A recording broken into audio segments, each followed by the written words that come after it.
Okay, move on to the third award, part of the Wrestler of the Decade award. So we got the year of 2012. So the nominees for Wrestler of the Year of 2012 are John Cena, CM Punk, Daniel Bryan, Sheamus, Dolph Ziggler, Austin Aries, and Bobby Roode. So, last place, I'm going to go with John Cena. I think Cena had a not so good year. He had some good matches against Brock at WrestleMania 28, Brock Lesnar at Extreme Rules in 2012. It was bad idea had Cena beaten Brock in Brock Lesnar's first match back in the company. Sorry, I burped. He won the Raw Money in the Bank ladder match at Money in the Bank. Unfortunately he became the first guy to not successfully cash in his briefcase. It was at Raw 1000. He challenged CM Punk for the WWE title. Big Show interfered, set up the triple threat match at that year's SummerSlam. He was feuding with the Big Show, feuding with John Laurinaitis, feuding with Dolph Ziggler. The whole storyline. AJ Lee's having an affair with John Cena. That was stupid. Um, he did chase after the title. I'm talking about the WWE title. He was in the picture. He was facing Punk at Raw 1000, and again at Night of Champions in 2012. The Triple Threat match at SummerSlam and the Triple Threat match at Survivor Series. Dolph Ziggler, in that good ladder match.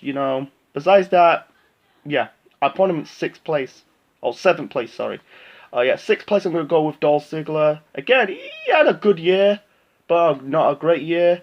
The only highlight for him was winning that SmackDown Money in the Bank ladder match. And he did sometimes teasing of a cash-in. He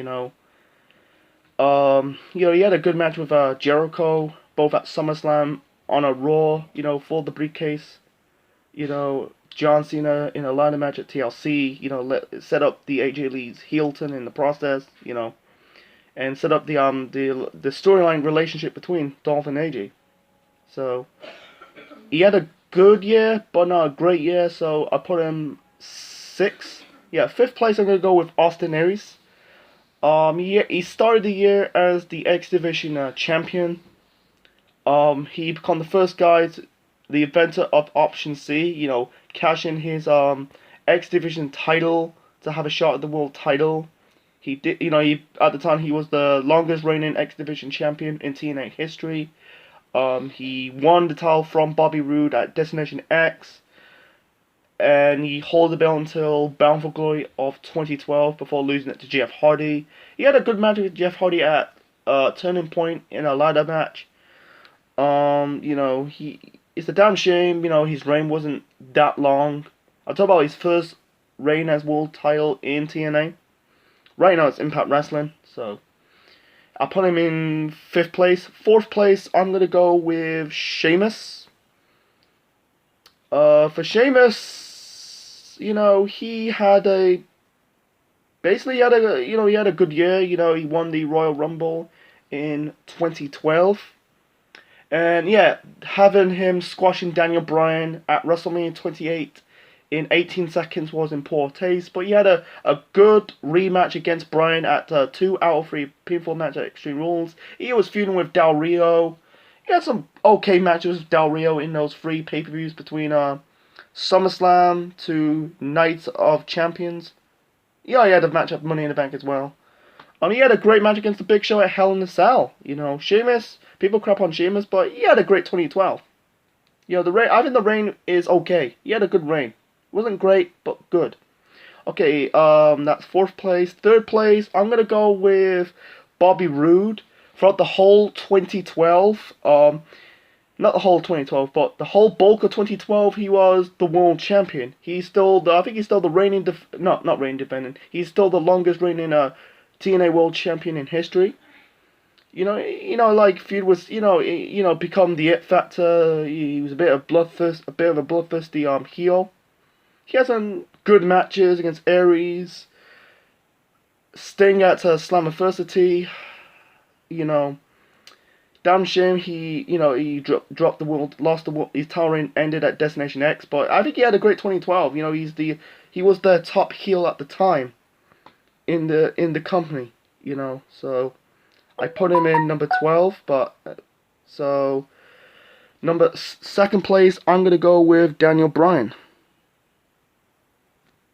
Sorry, folks, bit of a cut. I'm always do my videos on Power Director. So anyway, yeah, second place, I'm gonna go with Daniel Bryan. He started the year as world champion.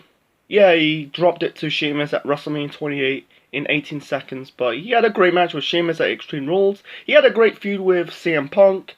Yeah, the whole storyline with the whole AJ Lee.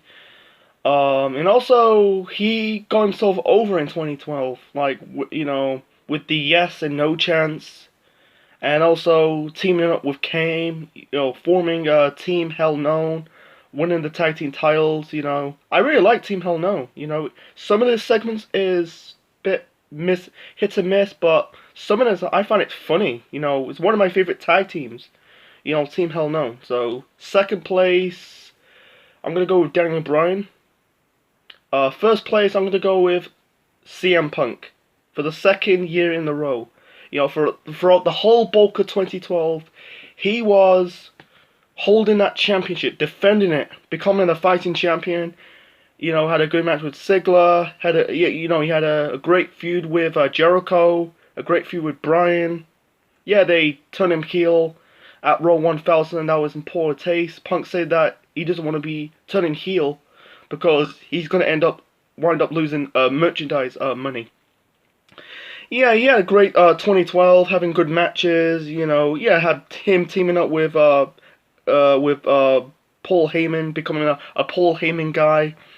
Holding that championship for 1 year. I think it was 343 days. I'm not really too sure about it, but he really took that ball and kicked it far.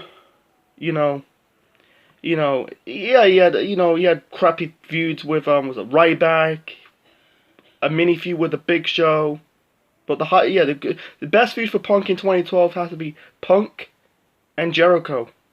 He had a mini feud with John Cena, but it got really lost its oof because we already seen it. They've been feuding since 2011 or late 2010, but yeah, CM Punk, he's Wrestler of the Year of 2012.